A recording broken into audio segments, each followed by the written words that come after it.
नमस्कार सर्वांना, आपणा सर्वांचे स्वागत आहे आमच्या या ब्लॉगमध्ये। तर आम्ही निघालो आहोत गावी। आम्ही राहतो कोल्हापूरमध्ये आणि आमचं गाव कोल्हापूरपासून अगदी जवळ आहे। म्हणजे 20 ते 22 किलोमीटरच्या अंतरावर आहे आणि आम्ही तिथे नेहमी जात नाही, पण आज आम्ही जाणार आहोत कारण काहीतरी खास तिथे आहे। चला तर आम्ही तुम्हाला दाखवतो आज खास काय तिथे आहे। खूप सुंदर ग्रीनरी आणि खूप छान आहे, तुम्हाला देखील आवडेल, तर व्हिडिओ शेवटपर्यंत नक्की बघा। चला गावी जाऊया। चला तर सकाळ झालेली आहे आणि आम्ही निघालेलो आहोत गावाच्या दिशेने। सकाळ रेडी वगैरे झालेलो आणि त्याच्यानंतर म्हटलं आता आपण निघूया। तर आमचं गाव जवळ असल्यामुळे आम्ही निघालो आहोत बाईकवर। तर बाईकवरून जाणार म्हटल्यावर ऊन तर भरपूर लागणार, त्यामुळे म्हटलं चला जरा स्कार्फ वगैरे घालून घ्या। स्कार्फ घातला की कसं थोडं ऊन वगैरे कमी लागेल आणि स्किन देखील थोडी प्रोटेक्ट होईल आणि केस वगैरे उडणार नाही। त्याच्यानंतर आम्ही तिघे देखील निघालो आहोत आणि म्हटलं आता चला जाऊया। चला तर तुम्ही देखील आमच्या या सफरमध्ये जॉईन व्हा।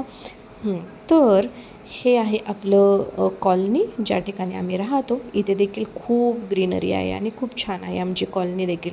त्याच्यानंतर आता कोल्हापूर सिटीमधून आपण निघालो आहोत आपल्या गावाच्या दिशेने। तर गाव आपलं आहे फक्त 20 ते 22 किलोमीटरवर। तर जाता जाता तुम्हाला खूप छान वाटेल, कारण हा जो रस्ता आहे जाण्याचा तो देखील खूप सुंदर आहे। तर हा आहे आपला भगवा चौक। तर या भगवा चौकामध्ये आपल्या छत्रपती शिवाजी महाराजांची प्रतिमा बनवली आहे, अतिशय सुंदर आहे हो। तर हे बघा, उन्हाळा कडक आहे बरं का, तरी देखील आपल्या कोल्हापूरमध्ये बघा किती किती सुंदर हिरवळ आहे आणि शेत देखील किती छान असे फुललेली आहेत। छान वाटतंय ना हे सर्व शेत वगैरे बघून। तर हे आहे आपलं कोल्हापूर आणि कोल्हापूर जिल्हा तसा अतिशय म्हणजे या ठिकाणी तुम्हाला थंडावा आणि या ठिकाणी तुम्हाला खूप हिरवळ अशी दिसेलच। आणि आपल्या गावामध्ये गेलात तर तिथे तर अतिशय जास्त अशी हिरवळ आहे। ही सिटी आहे बरं का कोल्हापूर, आणि कोल्हापूरमधून आपण आता निघालेलो आहोत आपल्या गावाच्या दिशेने। कोल्हापूर अजून संपलेलं नाही, तरी देखील बघा हिरवळ वगैरे किती आहे या ठिकाणी। तर हा आपला रस्ता चाललेला आहे आपल्या गावाकडे।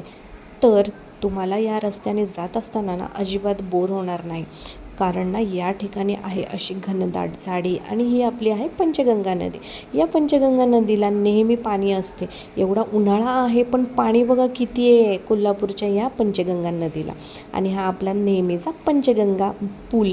आणि त्याच्यानंतर आता कोल्हापूर एंड झालेला आहे आणि छोटी छोटी गावे आपण क्रॉस करत करत आपल्या गावाच्या दिशेने निघालेला आहोत। ही पंचगंगा नदी या साईडने देखील दिसत आहे आपल्याला।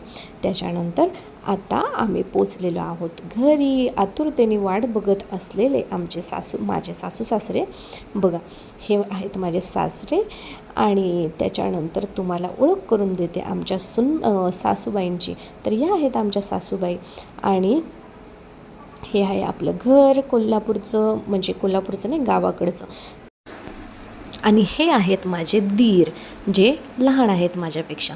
आणि माझे सासू सासरे आणि दीर हे गावी राहत नाही, ॲक्च्युली ते राहतात मुंबईला आणि उन्हाळ्याची सुट्टी असल्यामुळे ते गावी आलेले होते। तर माझ्या सासूबाईंनी ना किचनमध्ये बघा किती भांडी व्यवस्थित रचून ठेवलेले आहेत। तसं थोडंसं या ठिकाणी म्हणजे नेहमी सामान असतंच आणि सुट्टीला आल्यावर आम्हाला एक्स्ट्रा काही घेण्याची गरजच पडत नाही, तर हे सर्व इथे अवेलेबल असतं।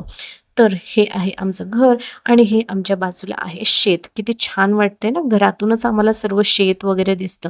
तर हे शूट जे मी घेतलेलं आहे ते घेतलेलं आहे आपल्या टेरेसवरून। तर टेरेसवरून हे शेत वगैरे दिसतं आणि आजूबाजूला तुम्हाला दिसतंय का की थोडी घरं आहेत, जास्त घरं देखील या ठिकाणी नाही आहेत, कारण या ठिकाणी ना म्हणजे हा भाग पूर्ण शेताकडचा आहे, त्यामुळे या ठिकाणी जास्त गजबज नाही आहे। अतिशय शांतता आणि तुम्हाला अजिबात कुठल्याही प्रकारचा दंगा वगैरे ऐकायला मिळणार नाही। तर आमच्या शेतामध्ये ना इथे नांगरणी अजून केलेली नाही, तर या ठिकाणी ही छोटी छोटी मुले ना या बैलांना ट्रेन करत आहे रेससाठी। तर हे सर्व दृश्य बघण्यासाठी ना अर्णवला खूप छान वाटते आणि आम्हाला देखील छान वाटते, कारण हे नेहमी बघायला तर भेटत नाही। तर गावाकडे अशी मज्जा असते. छान ना, किती छान वाटते.